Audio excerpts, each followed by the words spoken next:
Doctor Masum Billah, আমাদের প্রিয় একটা মানুষ, সরাসরি আপনাকে যে কথাটা আজকে জিজ্ঞেস করছি, আজকে যে ছবি ফুটেজ গুলো আমরা দেখছি সামাজিক যোগাযোগ মাধ্যমে, মুক্তিযুদ্ধের আক্রান্ত হয়েছেন যে শিক্ষক, আমাদের খুব প্রিয় একটা মানুষ, হাফিজুর রহমান কার্জন, তিনিও হেনস্থার শিকার হয়েছেন। আপনার এসব দেখে আপনার মনে কি প্রতিক্রিয়া হলো, প্রথম প্রতিক্রিয়াটা? মনটা বিষণ্ণ হয়ে যায়। আহ, স্বাধীনতা পরবর্তী প্রজন্ম, ৭৫ পরবর্তী প্রজন্মের মানুষ হিসেবে আমি হয় কি বাড়ি ভাই, আমি এই ইতিহাসের করিডোর দিয়ে হাঁটি। একদিকতে হলো ৭৫-এর পূর্ববর্তী ২০-৩০ বছর, আর হলো ৭৫-এর পরে থেকে শুরু করে এই পরের সময়টা। এই সময়কার যে রাজনৈতিক পরম্পরা, ইতিহাসের পরম্পরা, ওই করিডোর দিয়ে হাঁটি। আর যেটা হয়েছে, এখন আমি যেহেতু ফ্রান্সে রয়েছি, যেটা হয় যে আমি মনস্তাত্ত্বিকভাবে বাংলাদেশের রাস্তা দিয়ে, অলি দিয়ে, গলি দিয়ে মানুষের সাথে নিয়মিত সংলাপ করে চলি। এখন এই সামনে আমাদের যে অবয়বপত্র, একেবারে সেকেন্ডের মধ্যেই আপনি পৃথিবীর যেখানেই থাকেন না কেন খবর পৌঁছে যায়। ওই যে পুকুরে ছোটবেলায় আপনি ঢিল দিয়েছেন কিনা, মাঝখানে যদি একটা ঢিল পড়ে, দেখবেন যে একটা রিপলিং ইফেক্ট হয় এরকম। হ্যাঁ, দিয়ে আস্তে আস্তে ঢেউটা কোথায় ছড়িয়ে যায়? সব জায়গায়। ঠিক সে আগুন ছড়িয়ে গেল সবখানে। তো যখনই বাংলাদেশে এরকম কোনো ঘটনা ঘটে, তখনই মুহূর্তের মধ্যে পৃথিবীর সব প্রান্তে ছড়িয়ে থাকা মেধা ও মননে বাঙালি চিন্তা চেতনা ধারণ করে এরকম মানুষ, এই এদেরকে এগুলো আচ্ছন্ন করে। আমি গভীর বেদনায় মুহ্যমান শোকগ্রস্ত হয়ে পড়ি, এবং এই পথ দিয়ে যে হাঁটি, মাথায় কিন্তু ঘোরে। যেমন আজকের ঘটনাটাই ধরেন, ওই আমি ওই লতিফ সিদ্দিকীর মুখটা মনে পড়ছে। কারণ আমি এই প্রজন্মের মানুষ হলেও আমি এই বড়দেরকে পড়ে বড় হয়েছি। কথাটা বুঝতে পেরেছেন? আমার মধ্যে একটা ইতিহাস মানুষ বাস করে। সুতরাং এই যে বঙ্গবীর কাদের সিদ্দিকী, ফল অফ ঢাকা বই পড়েছি, ১৯৭০-এর কোথাও দাঁড়িয়ে গণপরিষদ সদস্য আব্দুল লতিফ সিদ্দিকী বক্তৃতা দিচ্ছেন, সেই মানুষটা। কিছু কিছু ন্যারেটিভে আমার কাছে মনে হয়েছে এমনকি বঙ্গবীর কাদের সিদ্দিকী থেকেও লতিফ সিদ্দিকীর জীবন আরো বেশি বাংময়, আরো বেশি অর্থবহ। ৬ দফায় পক্ষে জনমত গড়তে গিয়ে লতিফ সিদ্দিকী ৬ বছর ওই ৬০-এর দশকে আপনার জেল খেটেছে। বঙ্গবন্ধুর স্নেহধন্য তো হয়েছেনই, পাশাপাশি তাজউদ্দিন আহমেদ বা কমরেড মনি সিং, কমরেড ফরহাদ, সত্যেন সেন, এই বড় বড় যেসব প্রোগ্রেসিভ পলিটিক্যাল ইডিওলজি থট যাদের, তাদের দ্বারা প্রভাবিত এই মানুষটা। অসাধারণ বাগ্মী পুরুষ, মাই গুডনেস, আপনি ভাবতে পারবেন না। সেই মানুষটা অপমানিত। আমি ভাবছি আর ভাবছি, এটা কিন্তু অপমান না, ঠিক আছে? এটা এটা শুধুমাত্র অপমান না, এটা হলো অবমান। ওই আজকে কাজী নজরুলের মৃত্যুদিন তো, আমার কাছে ২৯ ডিসেম্বর আর কি, ২৯ অগাস্ট। ওই কাজী মোতাহারের কাছে চিঠিতে লেখা আছে যে, বন্ধু, অপমানেরও একটা সৌন্দর্য আছে, কিন্তু এখন যেটা হচ্ছে এটা হলো অবমান। তো এটা তো লতিফ সিদ্দিকীকে আপনি পেছন থেকে ধাক্কা দিচ্ছেন না, বা লতিফ সিদ্দিকীর সামনে দাঁড়িয়ে আপনি জেরা করছেন না যে আপনি জুলাইতে কি করলেন, তাই না? বা হাফিজুর রহমান কার্জন একজন প্রাগ্রসর চিন্তার আইনি অধ্যাপক, যিনি ৭২-এর সংবিধানের চেতনাকে ধারণ করেন, এমনকি অনুষ্ঠান স্থলেও তার হাতে ৭২-এর সংবিধানের একটা কপি, এবং ওই যে শুভ্র, শ্বেত শুভ্র জামা পরা একজন মুক্তিযোদ্ধা, আমি নাম জানি না, কিন্তু তার যে টুটি চেপে ধরা হয়েছে, সে তো ব্যক্তিগতভাবে লতিফ সিদ্দিকী বা ওই মুক্তিযোদ্ধা বা প্রফেসর কার্জন বা অন্যান্য যারা ওখানে উপস্থিত ছিলেন মুক্তিযুদ্ধ মনস্ক, বা জেডাই খান আসতে পারেননি সরকারি নিষেধাজ্ঞায়, ডক্টর কামাল হোসেনও আসতে পারেননি, তো আপনি তো টুটি চেপে ধরছেন বাংলাদেশের, তাই না? যে হেমর দুর্ভাগা দেশ, রবীন্দ্রনাথের কথা, হেমর দুর্ভাগা দেশ, যাদেরও করেছ অপমান, অপমানে হতে হবে তাহাদের সমান। তাদেরকে তুমি অপমান করছো এবং চুপ করে আছো, তাই না? যে এইরকম নৈতিকতার স্খলন দেখে, এইরকম অপমান দেখে অলসভাবে তুমি তাকিয়ে আছো, এবং কেন তুমি প্রতিবাদে ফেটে পড়ছো না, এটাই আমাকে কুড়ে কুড়ে খাচ্ছে। তো আমি যখন এই সকালবেলাতেই এগুলো, আমি হয়তো ঠিক আছে হাঁটছি, কফি খাচ্ছি, কিন্তু ভেতরটা না এক ধরনের তীব্র বিষণ্ণতা বোধ আমাকে জেঁকে ধরে। মনে হয় যে কেউ একজন আমাকেই, এই নিঃশ্বাসটা আমাকে যে যে গলাটা ধরেছে না, মনে হচ্ছে যে ওটা আমি, আমাকে নিঃশ্বাস বন্ধ করে মেরে ফেলবে। আবার হয় কি বাড়ি ভাই, আমি আবার নিজেকে সামলে নিই, সামলে নিয়ে ভাবি যে এই তো হওয়ার কথা ছিল, আমরা কি এর চেয়ে তো ডিজার্ভ করি না? What is happening, it is not something unusual.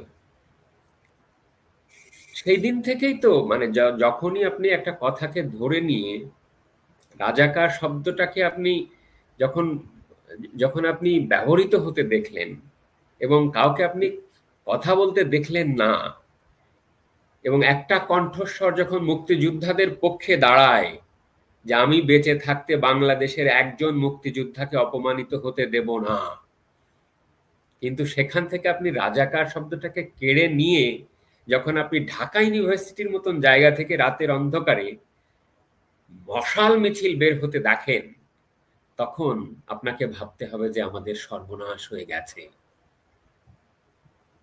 এই পট পরিবর্তনের পরে, এই সৌৎসাহ কোট অ্যান্ড আনকোট সকল বিপ্লবের পরে, ওই যে একজন মুক্তিযোদ্ধাকে আমরা জুতোর মালা গলায় দিতে পরাতে দেখলাম না, তো সেদিনই তো আমাদের সবকিছু শেষ হয়ে গেছে। সেদিনই তো সবকিছু শেষ হয়ে গেছে যখন এই যে এই ঘোকানাঙা পোলাপানগুলো, যাদের কোনো না আছে ইতিহাস মনস্কতা, না আছে পড়াশোনা, না আছে কোনো ব্যুৎপত্তি, না আছে কোনো দেশের সংস্কৃতির প্রতি মায়া মমতা অথবা সম্পৃক্তি অথবা জনমানস অথবা মানুষের সাথে মিশে দীর্ঘদিন ধরে অভিজ্ঞতা অর্জন করে দেশকে সামনে নিয়ে যাওয়ার অভিজ্ঞতা, তারা যখন বলছে ৭২-এর সংবিধান তারা ছুঁড়ে ফেলতে চায়, তারা যখন বলছে যে মুজিববাদী সংবিধান তারা ছিঁড়ে ফেলতে চায়, তারা জাতির অন্তরাত্মা ঘরকে পুড়িয়ে দিতে চায়, তখন এই রিপোর্টার্স ইউনিটিতে এই ঘটনা ঘটবে, এই তো আমাদের ভাগ্যে ছিল। আমাদের উচিত কি জানেন, আমরা বড্ড বেশি উদার হয়ে পড়েছি, তো আমরা ব্যান করি নাই, ঠিক আছে, আমরা বাক স্বাধীনতায় বিশ্বাস করে এদেরকে রাজনীতি করতে দিয়েছি।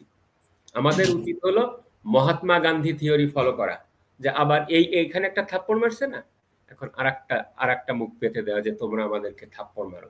এই তো এই কি সাজে আমাদের, হ্যাঁ, যে যে মুখ আবার ওই খলিফা হারুনুর রশিদের দরবারে এক ভিক্ষুক এসেছিল একবার,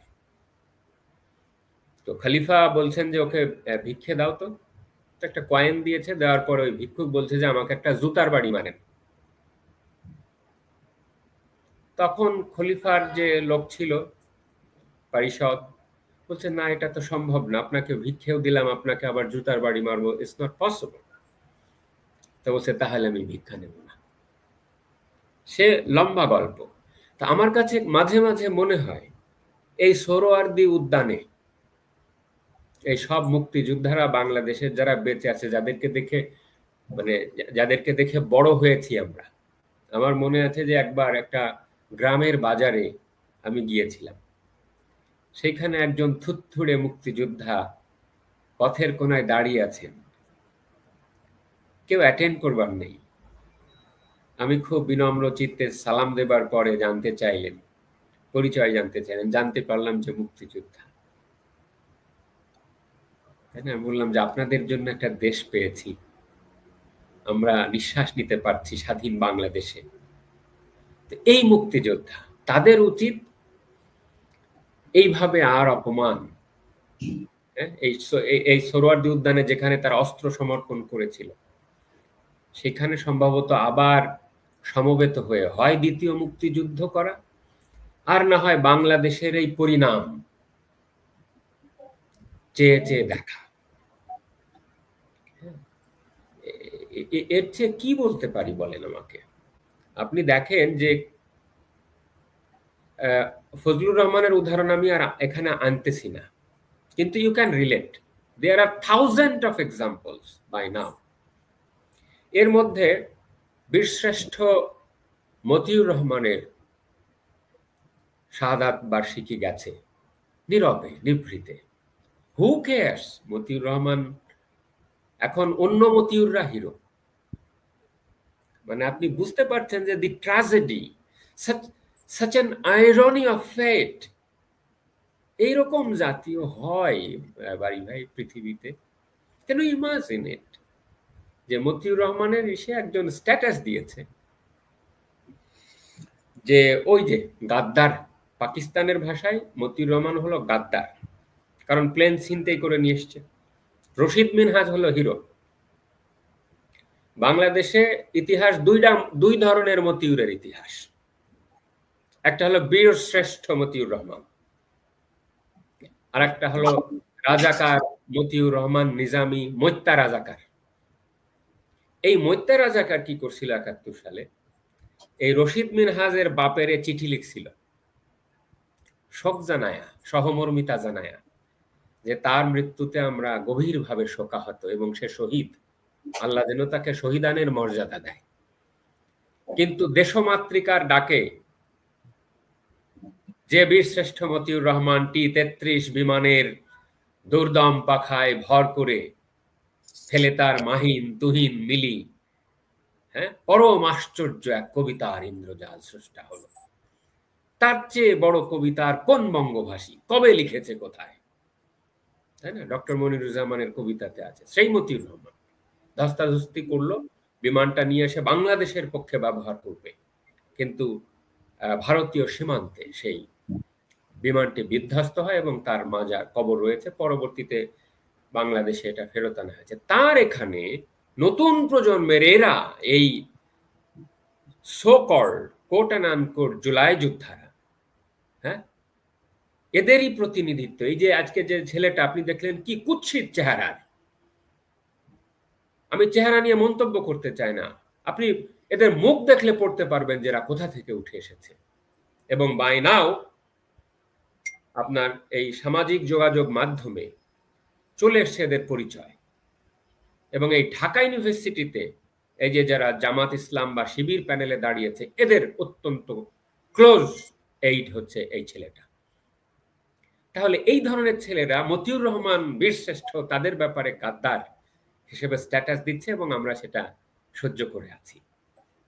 সুতরাং look at this is what is happening. তারা বাংলাদেশের সংবিধানকে ছুঁড়ে ফেলতে চায়। সংবিধানে কি লেখা আছে? ওই 4টা পিলারে: বাঙালি জাতীয়তাবাদ, সাংস্কৃতিক অবিনাশী সত্তা বাঙালি জাতীয়তাবাদ, ধর্মনিরপেক্ষতাবাদ, আনন্দ চিত্তে যার যার মতন করে সবাই যার যার ধর্ম পালন করবে, গণতন্ত্র, মানব মর্যাদা, সমাজতন্ত্র শোষণহীন, এভরিথিং ইজ দেয়ার। তারা এটাকে ছুঁড়ে ফেলতে চায়।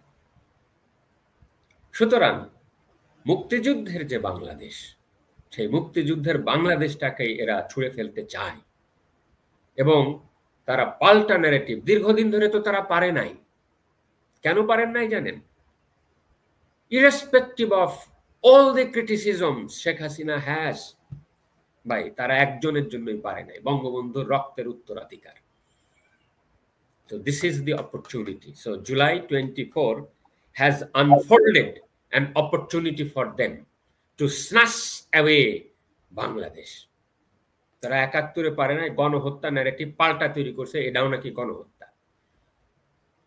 তারা রাজাকারের বিপরীতে তৈরি করছে ফ্যাসিস্ট। লেখা নেই, পড়া নেই, হোয়াটএভার, তারা এটাকে চ্যাম্পিয়নিং করছে। প্রত্যেকটা ব্যাপারে পাল্টা ন্যারেটিভ তৈরি করে পুরো বাংলাদেশটাকে তারা আজকে ছিনতাই করে নিয়েছে। আর কতদিন আমরা দেখবো রাষ্ট্র ঘটনাস্থলে আসে, এসে আক্রান্ত মানুষকে ধরে নিয়ে যায়, আক্রমণকারীকে কিছু বলে না? আর কতকাল দেখতে হবে খান্ডব দাহন, তাই না? আপনি দেখেন যে কি সুন্দর কথা বলেন নোবেল লরেট, হ্যাঁ, প্রফেসর ইউনুস। বলুন আপনারা কথা, সমালোচনা করুন। এখানে বলেও নাই বাড়ি ভাই, বলতেও পারে নাই Bangladesh by in Yunus administration. ওই যে কথা ছিল যে ক্ষুধার রাজ্যে পৃথিবী গদ্যময়, তো ইউনুসের রাজ্যে বাংলাদেশ গদ্যময়। সেখানে কথা বলার আগেই আপনাকে গ্রেফতার। এখানে তো অনুষ্ঠান হতেও পারে নাই। নামটা হচ্ছে মঞ্চ ৭১, সংবিধান নিয়ে কথা হবে। তারা টের পেয়েছে যে ডক্টর কামাল বুঝে ফেলেছেন যে এরা তো উল্টাপাল্টা কথাবার্তা বলতেছে। এই যে গত একদিন একটা স্টেটমেন্ট দিলেন যে ৭২-এর সংবিধানে হাত দেওয়া যাবে না, বিকজ ওইটা হলো আমাদের জাতির একেবারে অন্তরাত্মা, পিলার, ফিলসফি, এটা শুধুমাত্র ল না। এরা টের পেয়ে গেছে যে উনি যদি এইভাবে কথা বলে তাহলে তো আমরা নতুন সংবিধান বানাতে পারবো না, তাহলে তো আমরা দেশটারে পাকিস্তান বানাতে পারবো না, রাইট? সুতরাং এই কণ্ঠস্বরকে তারা ভয় পায় এবং ওরা কি করলো, বন্ধ করে দিল কথা। মানে মেয়ার thought has been criminalized in Yunus's administration. That is the travesty of justice. And Article 39 of Bangladesh Constitution, Article 19 of the ICCPR, UDHR, all have been violated. কোথায় আজকে বাক স্বাধীনতাওয়ালারা কোথায়? এখানে শুধুমাত্র রিপোর্টার্স ইউনিটিতে যায় তারা কথা বলবেন, আলোচনা করবেন। এখনো তো বলেও পারেন না, দুই একটা কথা বলেছে, তারপরে গিয়ে তাদের টুটি চেপে ধরেছে, চ্যালেঞ্জ করেছে। কি আশ্চর্য ব্যাপার যে যারা আক্রমণ করলো তাদেরকে গিয়ে পুলিশ না ধরে ধরছে কারা, যারা আক্রান্ত তাদেরকে। আরেকটা জিনিস লক্ষ্য করেছেন যে এই একই, আমি জানি না যে সব পুলিশ অফিসারদের নাম মাসুদ হয় কেমন করে। এই মাসুদ তারা সব জায়গায় আছে, এবং আরেকজনের নাম কি নাম বললো, আসাদুজ্জামান এডিসি। এদের স্টেটমেন্টটা খেয়াল করেন, বলতেছে যে আমাদেরকে জনতা, এরা নাকি জনতা ফোন দিয়েছে যে এখানে আওয়ামী লীগের লোকজন মিটিং করতেছে। Who is an Awami leaguer over here? Professor Mezbah Kamal, তার মতন একাডেমিক গবেষক বাংলাদেশে কয়জন আছে? হাফিজুর রহমান কার্জন, ওই বীর প্রতীক প্রফেসর মাহমুদ, জেডাই খান পান্না, বা আব্দুল লতিফ সিদ্দিকী ৭৫-এ বঙ্গবন্ধু হত্যার পরে শুধুমাত্র কাদের সিদ্দিকী প্রতিবাদ করে নাই, কিন্তু তার নেতা হলো হচ্ছে এই আপনার আব্দুল লতিফ সিদ্দিকী। কাদের সিদ্দিকী বড় ভাইয়ের ব্যাপারে সেদিন একটা মন্তব্য করেছেন, এটা রিলটা পাওয়া যাচ্ছে, বলছে যে he is not only my elder brother, he is like my father figure. সিদ্দিকীদের বড় ভাই। Well, you have huge criticism, আমি সেই পথে পরে আসছি, কিন্তু ৭০-এর নির্বাচনের গণপরিষদ সদস্য, ৭৩-এর সদস্য, ৯৬-এর সদস্য, ২০০৮-এর নির্বাচনের সদস্য, আর সর্বশেষ হলো ২৪ স্বতন্ত্র। ২৪ বাদ দিয়ে অন্য যতগুলো ৭টা নির্বাচন, তার সেখান থেকে নির্বাচিত এই লোক। বাংলাদেশের প্রোগ্রেসিভ পলিটিক্যাল থট, তার অন্যতম পুরোধা ব্যক্তিত্ব হচ্ছেন আব্দুল লতিফ সিদ্দিকী। তার লেখা বইগুলো বাড়ি ভাই এই প্রজন্মের লোকজন পড়েও নাই। আমি চিন্তা করলাম যে ছেলেটা ওনার সামনে বলছে, উনি সম্ভবত কেউ একজন প্রভোকেটিভ বলছে যে এই কি সেই মুক্তিযোদ্ধা আব্দুল লতিফ সিদ্দিকী, যিনি মাথা নিচু করে এটা শুনছেন বা খুব ইনিয়ে বিনিয়ে অসহায়ের মতন উত্তর দিচ্ছেন, হয়তো স্বাস্থ্যগত কারণে, বা হয়তো তিনি নিজেকেই ধোকা দিচ্ছেন, বা নিজেকেই সংবরণ করতে পারছেন না যে হাই, হ্যাঁ, কাদের জন্য আমি অস্ত্র ধারণ করেছিলাম, তাই না? তার এই কাদের সিদ্দিকীর যখন হাত বাড়িয়েছিলেন, এই জেনারেল মানেক শাহ পরিচয় করিয়ে দিচ্ছে হচ্ছে আমির আব্দুল্লাহ খান নিয়াজিকে, বুঝছেন, তখন ঘৃণা ভরে সেই হাত প্রত্যাখ্যান করেছিলেন কাদের সিদ্দিকী। তো আমরা যারা 90-80 দশকের থেকে হাই স্কুল লেভেল থেকে আপনাদের পরের প্রজন্ম, আমরা যখন এরকম হয়েছি, এইসব মানুষদের এই কথা নিয়ে বড় হয়েছি, সুতরাং আমরা এদেরকে রিড করতে পারি। এরা মানুষ চেনে না, কারা কাকে কি বলছে। ওয়েল ভাই, এ তো গত 10-15 বছরের ডেভেলপমেন্টে আপনি অনেক কিছু আনতে পারবেন, কিন্তু ইট ইজ স্যাড যে পুলিশের এই যে ভূমিকা, আগেও যে দেখলাম যে ওয়েল ওদেরকে যদি গ্রেপ্তার করতো, যে তোমরা কোন সাহসে এসে একটা স্বাধীন সমাবেশ, একটা সাংবিধানিক ভাবে গ্যারান্টিড রাইটস, আমার কথা বলার অধিকার, সেটাকে আমি এক্সপ্রেস করব, প্রেস ক্লাবের মতন জায়গায় গিয়ে তারা সেখানে গিয়ে পুলিশ কি করছে তাদেরকে না ধরে দেখে দিচ্ছে। সাচ এ শ্যাম। আমি জানি না এখনো তাদের সর্বশেষ কি হয়েছে। আর একটা বিষয় এর সাথে আমি আপনাকে যুক্ত করছি, আপনি সাংবাদিক মানুষ, আপনারাও জড়াবো আমি এখানে। Look at the standard of journalism Bangladesh has inherited. এরা কারা যারা এই যে মাইকগুলো সামনে ধরতেছে এবং তাদের প্রশ্ন করার ধরন, একই সুরে কথা বলতেছে এই শিবির ছেলেটা, এবং ছবিটা তুলে নিচ্ছে। আমি তো বুঝতে পারলাম না মানে ইন হোয়াট ওয়ে। তো এইটা একটা অদ্ভুত একটা ব্যাপার।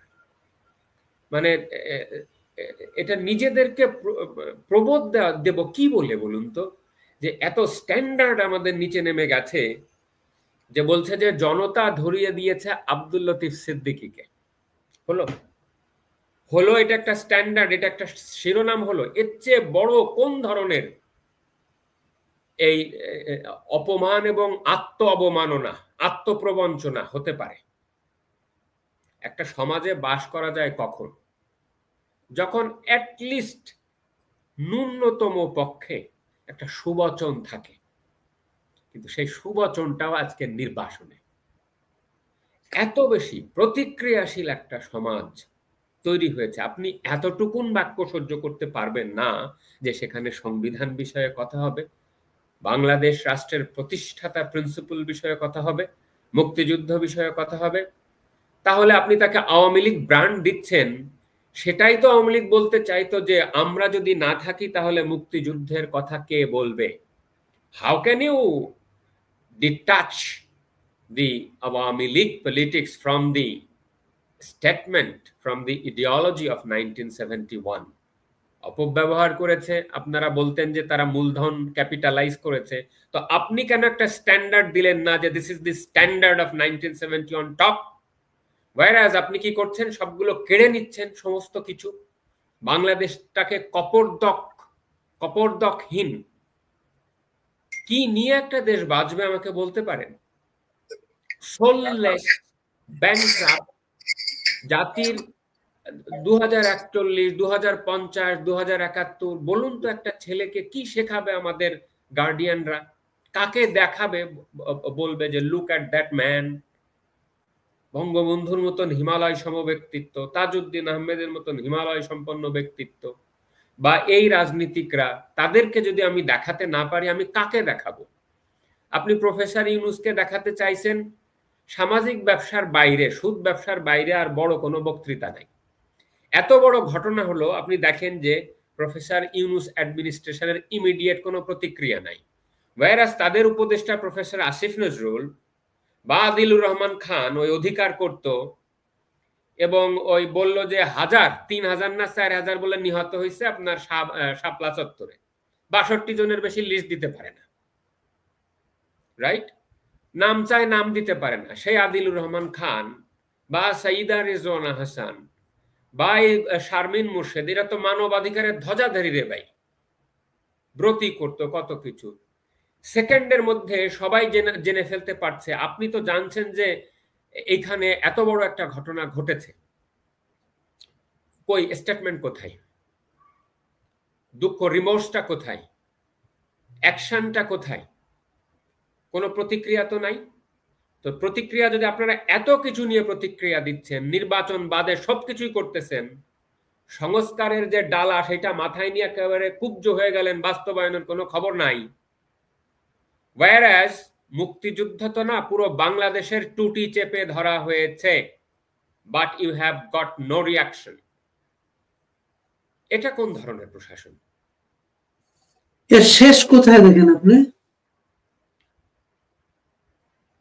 আপনিও দেখুন, আমিও দেখি এর শেষ কোথায়।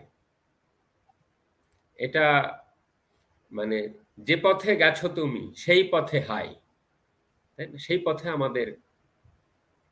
আমাদের বাংলাদেশ রাষ্ট্রের আশা ভরসা, সেই আশা ভরসাটা শেষ হয়ে যাচ্ছে। আপনি এটাকে বড় ক্যানভাসে মেলেন বাড়ি ভাই, বড় ক্যানভাসে ধরেন এই ঘটনাটা। মানে শুধু প্রেস ক্লাবের এই ঘটনাটা বিশ্লেষণ করতে হলে আপনাকে ক্যামেরাটা বড় জায়গায় ধরতে হবে। যে কদম কদম ডালে বসে আছে কানু হারামজাদা, একটা গানের কথা এটা, কোট অ্যান্ড আনকোট। মুই জলে না যাইও কদম গাছে, এটা কদম গাছে কারা বসে আছে? এই যে যে এই যে যে ডেমনস্ট্রেশন, এই যে যে বিপ্লব, ফ্রান্সের বিপ্লব রে কি অপমান, ইতিহাসের কি অপমান রে ভাই, এটারে বলে যে ফ্রান্স বিপ্লব। এই ফরহাদ মাজারদের গুরু শিষ্যরা কথাবার্তার কোনো ঠিক নেই, এই মাহমুদুর রহমানরা, বা এই যে যে সাথে সাথেই আপনি প্রথম নামটা নিচ্ছেন, জেনারেল ওয়াকারুজ্জামান প্রথম নামটা নিচ্ছে বিপ্লবের পরে, মুক্তিযুদ্ধের প্রতীক বঙ্গবন্ধু তনয়া শেখ হাসিনার জীবন নিয়ে তার কোনো ইয়ে নাই। সে বলতেছে যে প্রথমেই শফিকুর রহমানের সে ফোন দিয়েছে জামাত ইসলামের, নিষিদ্ধ সংগঠন স্টিল দেন। তাহলে বুঝতে পারছেন না যে কারা। তো আপনি এদের কাছ থেকে, এর তো শেষ নাই, বাংলাদেশটা কার হাতে এখন? ভুল ড্রাইভারের হাতে। It is being directed to elsewhere. পাকিস্তানের পররাষ্ট্রমন্ত্রী দার আইসা বলে গেল যে আপনাদের হৃদয়টা পরিষ্কার করেন, তাই না? বা বললো যে ক্ষমা তো বহুত আগেই চায়া বসছি, ৭৪-কে রেফার করে, ২০০০-কে রেফার করে, তাই না? এই যে যে পশ্চিমা কেবলামুখী, আপনি সবকিছু মেলাতে পারবেন এর থেকে। তাহলে অশ্রু, ঘাম, রক্ত, বীরের এই রক্তস্রোত, মাতার এই অশ্রুধারা, সে কি ধুলায় হবে হারা? আপনি আমাকে প্রশ্ন করলেন, তো এই প্রশ্নটা আপনাকেও আমি করি, এই প্রশ্নটা আমাদের আজকে যারা অনুষ্ঠান শুনছেন তাদেরকেও করি। I am not instigating, but let us question to ourselves. দাঁড়াও, কোন দিকে যাবে তুমি, তাই না? বা রুদ্রের মতো বলতে হবে যে জাতির পতাকা আজ খামচে ধরেছে পুরনো শকুন। আপনি রাজনীতিটা ৯০-এও ধরেন না কেন, ৯১-তে যখন ক্ষমতা আসলে জামাত ইসলাম সিট পাইছে হচ্ছে 18টা, তারা 2টা আসন হাফেজা আসমা খাতুন আর নবা আব্বাস আলী খানদের মাধ্যমে তাদেরকে দিয়া দিল। তখনই কিন্তু ওই আপনার ব্লাসফেমি বিল এই নিজামীরা আনছে। বাংলাদেশ পলিটির ইসলামাইজেশন তখনই তো ঘটেছে। ২০০১ থেকে ৬ বাংলাদেশটা দেখেন কি হলো, ৬৪টা জেলায় বোমা হামলা, ৬৪টা জেলায়। ২১শে আগস্ট বোমা হামলা করে শেখ হাসিনা তো শেখ হাসিনা সব আওয়ামী লীগের শীর্ষস্থানীয় নেত্রীকে ভ্যানিশ করে দেবে তারা একদম। ৭৫-এর পরে তারা শত্রু চিনতে ভুল করে নাই, তাজউদ্দিন আহমেদ সহ জাতীয় নেতাদেরকে 3 নভেম্বর শেষ করে দিয়েছে। আপনি কি বাড়ি ভাই আমাকে দেখাতে পারবেন আওয়ামী লীগের 15 বছরে অনেক ধরনের মানবাধিকার লঙ্ঘনের ঘটনা ঘটেছে, কিন্তু আপনি কি আমাকে উদাহরণ দিতে পারবেন যে বিএনপির শীর্ষস্থানীয় কোনো নেতাকে বোমা মেরে গুলি করে প্রকাশ্যে হত্যা করা হয়েছে? whereas মঞ্জুরুল ইমাম, মমতাজউদ্দিন আহমেদ, শাহ এম এস কিবরিয়া, আপনি কোন নাম বলবেন? আওয়ামী লীগের শাহ এম এস কিবরিয়া হলো আওয়ামী লীগের অর্থনৈতিক ফিলোসফির মূল থিঙ্ক ট্যাঙ্ক, বাংলাদেশে অর্থনৈতিক ঘুরাই দিয়েছে 96 থেকে 98-এর মধ্যে। এইভাবে যে নেতৃত্ব শূন্য করে শেষ করে দেওয়া, তো এটা তো এই প্রসেস তো আজকের না, তারা জয়লাভ করেছে হচ্ছে 24 সালে আইসা। এইটা দুঃখজনক হলো কি জানেন, এখন এবার আওয়ামী লীগের একটু সমালোচনা করি আমি।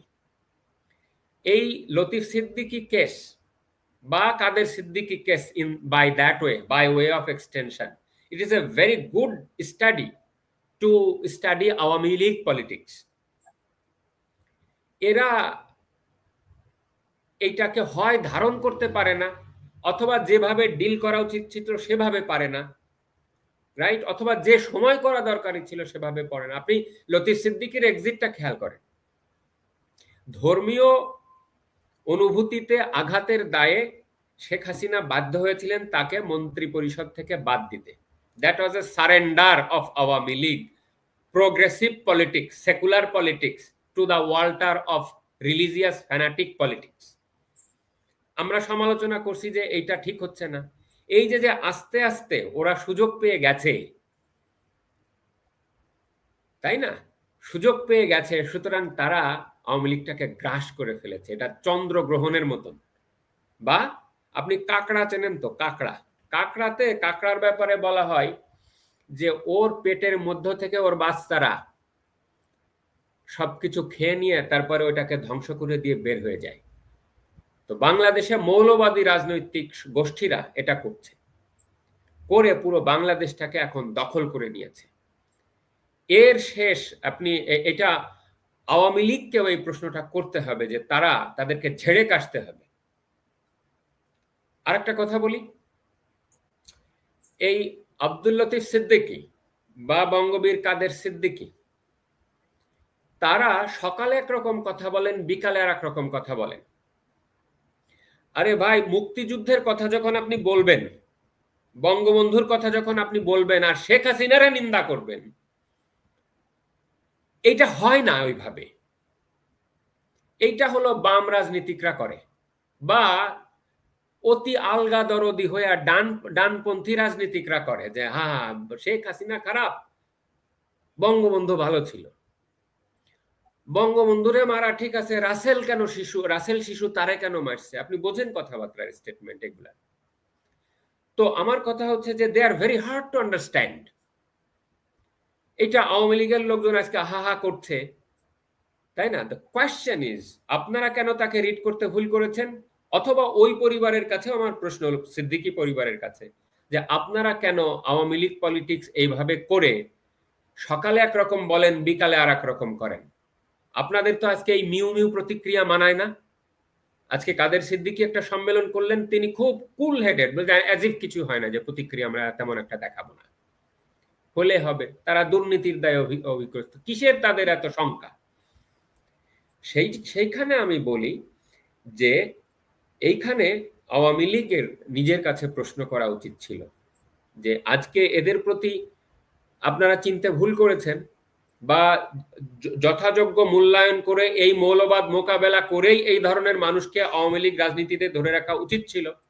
আপনি সুলতান মোহাম্মদ মনসুরকে ধরে রাখতে পারেন না, আপনি ব্যারিস্টার আমিরকে ধরে রাখতে পারেন না, আপনি ডক্টর কামাল হোসেনকে ধরে রাখতে পারেন না, আপনি প্রগতিশীল শিক্ষকরা যারা আওয়ামী লীগের একটু সমালোচনা করে, আপনি 2 দিন পরে তারা বাদ দিয়া দেন। কেন রে ভাই? এই প্রশ্নগুলো কিন্তু আওয়ামী লীগের একেবারে 14-15, তারা শত্রু, তারা বন্ধু, শত্রু মিত্র চিনতে ভুল করে। কিন্তু let me tell you one thing, বিরোধী পলিটিক্স, এই জামাতিরা বা বিএনপির যারা এক্সট্রিম রাজনীতি করেন, আমি বিএনপির কাছে গঠনমূলক রাজনীতি প্রত্যাশা করি এই প্রেক্ষিতে, কিন্তু ফজলুর রহমান কেস তারা সেখানে কফিনে শেষ পেরেকটি ঠুকে দিয়েছেন। তো আমার প্রত্যাশা, আপনি দেখেন যে এরা শত্রু চিনতে ভুল করে না।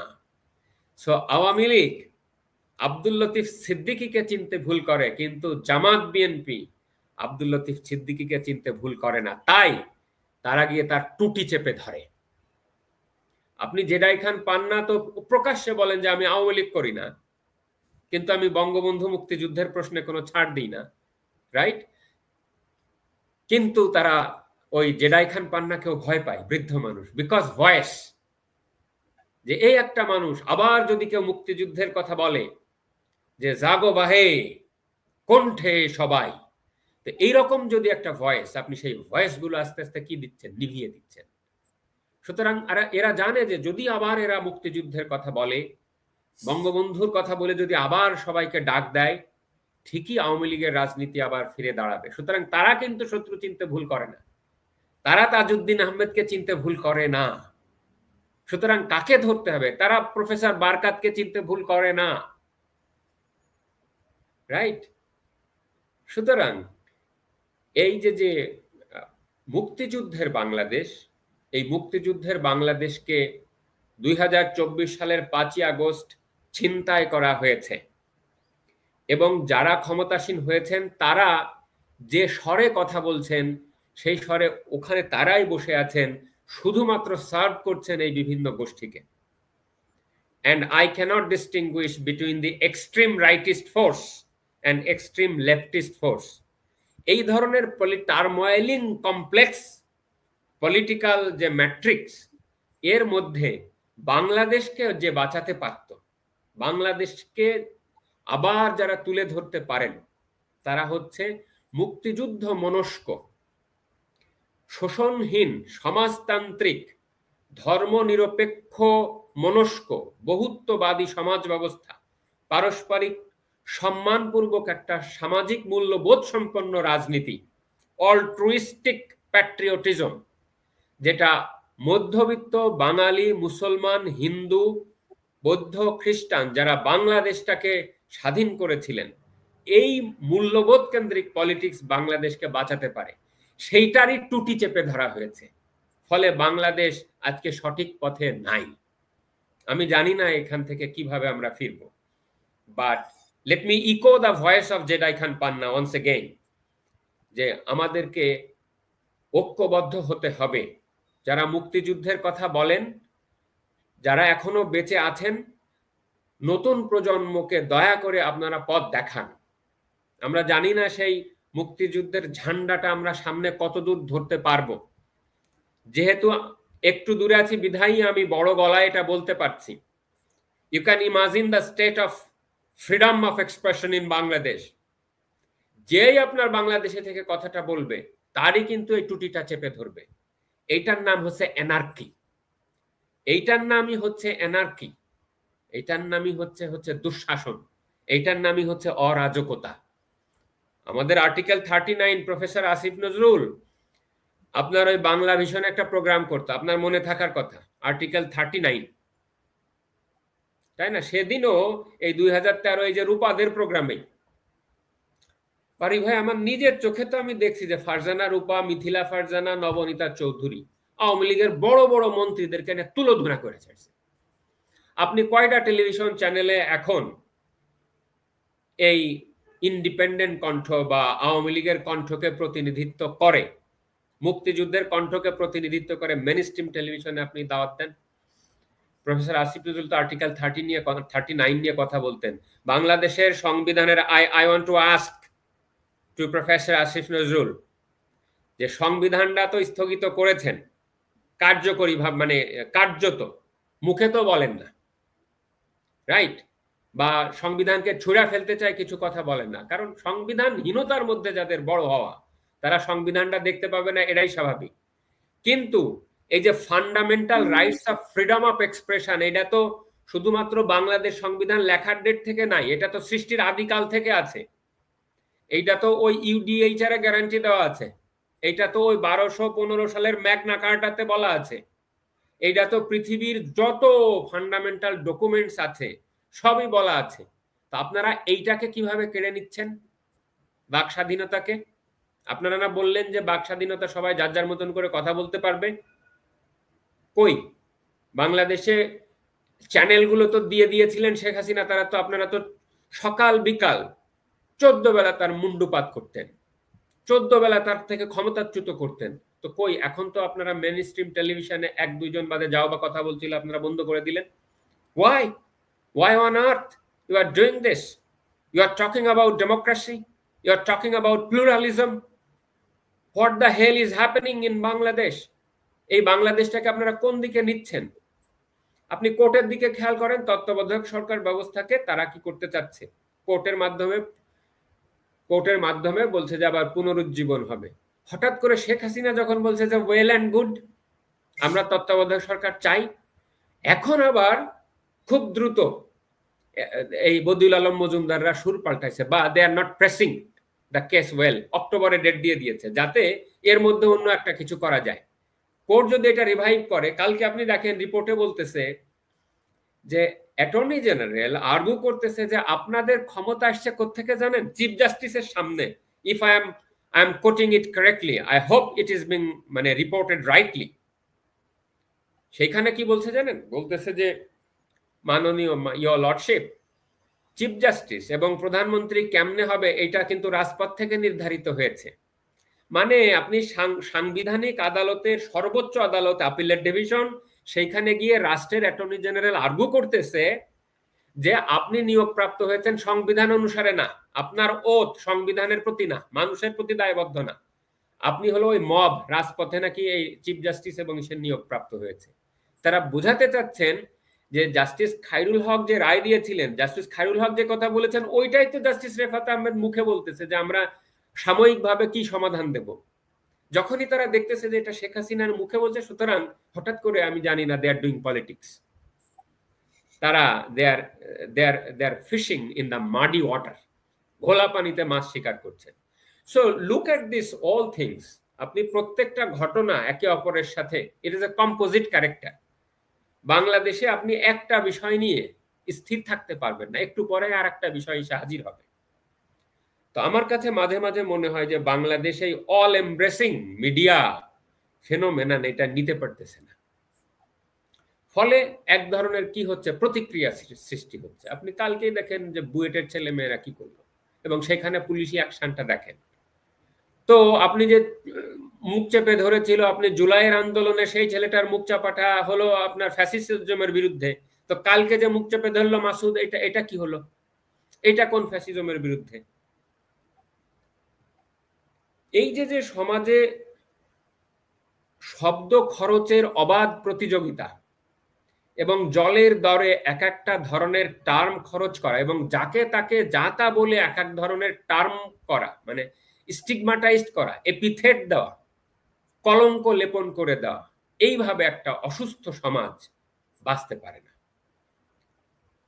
সেইখানে মুক্তিযুদ্ধ মনস্ক মানুষ, যারা মুক্তিযুদ্ধে এতটুকুন বিশ্বাস করে, সেই সকল রাজনৈতিক দল, তাদের উচিত সম্বিত ফিরে পাওয়া, তাদের উচিত সংবিধানটাকে আঁকড়ে ধরা, তাদের উচিত জাতির যে পতাকা, যে হালটা, সে হালটা ধরা।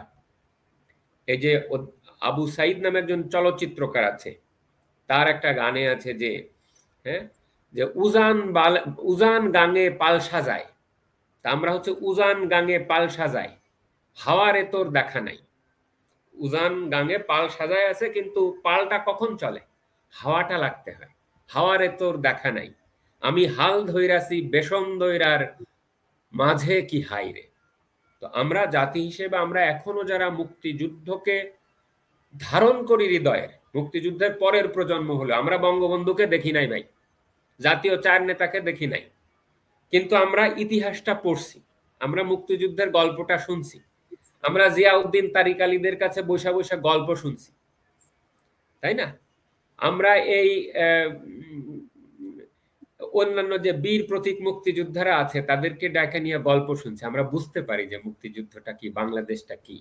বাংলাদেশটাকে বাঁচাতে হলে আমাদের ৭১ সালটাকে আঁকড়ে ধরতে হবে। ২৪-এর যে সামান্যতম শক্তি যদি আমি অ্যাডমিট করেও নি, উপরের লেভেলের যে ষড়যন্ত্র, এটা পরিষ্কারভাবে প্রতিভাত ভাই, পরিষ্কারভাবে।